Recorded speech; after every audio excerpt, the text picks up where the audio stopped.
welcome to part 3 and chapter 2 of Alice's Adventures in Wonderland, and this is called The Pool of Tears. Curiouser and curiouser, cried Alice. She was so much surprised that for the moment she quite forgot how to speak good English. Now I'm opening out like the largest telescope that ever was. Goodbye, feet. For when she looked down at her feet, they seemed to be almost out of sight. They were getting so far off. Oh, my poor little feet. I wonder who will put on your shoes and stockings for you now, dears. I'm sure I shan't be able. I shall be a great deal too far off to trouble myself about you. You must manage the best way you can, but I must be kind to them, Alice thought. Or perhaps they won't walk the way I want to go. Let me see. I'll give them a new pair of boots every Christmas. And she went on planning to herself how she would manage it. They must go by the carrier, she thought, and how funny it all seems sending presents to one's own feet, and how odd the directions will look. Alice's right foot, Esquire, hearth rug near the fender, with Alice's love. Oh dear, what nonsense I'm talking. Just then her head struck against the roof of the hall. In fact, she was now more than 9 feet high, and she at once took up the little golden key and hurried off to the garden door. Poor Alice! It was much as she could do lying down on one side to look through into the garden with one eye, but to get through was more hopeless than ever. She sat down and began to cry again. You ought to be ashamed of yourself, said Alice. A great girl like you, she might well say this, to go on crying in this way. Stop this moment, I tell you. But she went on all the same, shedding gallons of tears until there was a large pool around her, about 4 inches deep and reaching half down the hall. After a time she heard a little pattering of feet in the distance, and she hastily dried her eyes to see what was coming. It was the White Rabbit returning, splendidly dressed with a pair of white kid gloves in one hand and a large fan in the other. He came trotting along in a great hurry, muttering to himself as he came. Oh, the Duchess, the Duchess! Oh, won't she be savage if I've kept her waiting? Alice felt so desperate that she was ready to ask help of anyone, so when the rabbit came near, she began in a low, timid voice, If you please, sir. The rabbit started violently, dropped the white kid gloves and the fan and scurried away into the darkness as hard as he could go. Alice took up the fan and gloves, and, as the hall was very hot, she kept fanning herself all the time she went on talking. Dear, dear, how very queer everything is today, and yesterday things went on just as usual. I wonder if I've been changed into the night. Let me think. Was I the same when I got up this morning? I almost think I can remember feeling a little different. But if I'm not the same, the next question is, who in the world am I? Oh, that's a great puzzle. And she began thinking over all the children she knew that were of the same age as herself to see if she could have been changed for any of them. I'm sure not Ada, she said, for her hair goes in such long ringlets and mine doesn't go in ringlets at all. And I'm sure I can't be Mabel, for I know all sorts of things and she knows such a very little. Besides, she's she and I'm I, and oh dear, how puzzling it all is. I'll try if I know all the things I've used to know. Let me see. 4 times 5 is 12, and 4 times 6 is 13, oh dear, and 4 times 7 is, oh dear, I shall never get to 20 at that rate. However, the multiplication table doesn't signify. Let's try geography.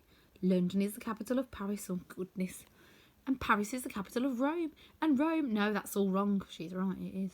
I'm certain I must have been changed for Mabel. I'll try and say, how doth the little?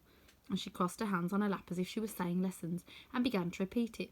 But her voice sounded hoarse and strange, and the words did not come the same as they used to do. How doth the little crocodile improve his shining tail, and pour the waters of the Nile on every golden scale? How cheerfully he seems to grin, how neatly spread his claws, and welcome little fishes with gently smiling jaws. I'm sure those are not the right words, said poor Alice, and her eyes filled with tears again as she went on. I must be Mabel after all, and I shall have to go and live in that poky little house, and have next to no toys to play with, and ever so many lessons to learn. No, I've made up my mind about it. If I'm Mabel, I'll stay down here. It'll be no use their putting their heads down and saying, come up again, dear. I shall only look up and say, who am I then? Tell me that first, and then, if I like being that person, I'll come up. If not, I'll stay down here till I'm somebody else, but, oh dear, cried Alice, with a sudden burst of tears. I do wish they would put their heads down. I am so very tired of being all alone here. As she said this, she looked down at her hands and was surprised to see that she had put on one of the rabbit's little white kid gloves while she was talking. How can I have done that? She thought. I must be growing small again. She got up and went to the table to measure herself by it and found that, as nearly as she could guess, she was now about 2 feet high and was going on shrinking rapidly. She soon found out that the cause of this was the fan she was holding, and she dropped it hastily just in time to avoid shrinking away altogether. That was a narrow escape, said Alice, a good deal frightened at the sudden change, but very glad to find herself still in existence. And now for the garden, and she ran with all speed back to the little door, but alas, the little door was shut again, and the little golden key was lying on the glass table as before. And things are worse than ever, thought the poor child, for I never was so small as this before, never, and I declare it's too bad, that is. As she said these words, her foot slipped, and in another moment, splash, she was up to her chin in salt water. Her first idea was that she had somehow fallen into the sea, and in that case I can go back by railway, she said to herself. Alice had been to the seaside once in her life, and had come to the general conclusion that whenever you go to the English coast, you find a number of battling machines in the sea, some children digging in the sand with wooden spades, then a row of lodging houses, and behind them a railway station. However, soon she made out that she was in the pool of tears which she had wept when she was 9 feet high. I wish I hadn't cried so much, said Alice, as she swam about trying to find her way out. I shall be punished for it now, I suppose, by being drowned in my own tears. That will be a very queer thing, to be sure. However, everything is queer today. Just then she heard something splashing about in a pool a little way off, and she swam nearer to make out what it was. At first she thought it must be a walrus or a hippopotamus, but then she remembered how small she was, and soon she made out that it was only a mouse that had slipped in like herself. Would it be of any use now, thought Alice, to speak to this mouse?